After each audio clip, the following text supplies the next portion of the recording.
The hardest part of losing someone is not always missing them. Sometimes it is realizing how much of yourself you abandoned, trying to keep the connection alive. You made excuses for distance. You called inconsistency bad timing. You confused anxiety with love. And when they finally walked away, it did not just feel like losing them. It felt like meeting the version of yourself you had been ignoring.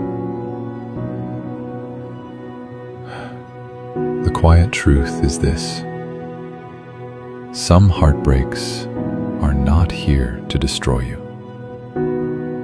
They are here to show you where you disappeared. And that is where the rebuild begins.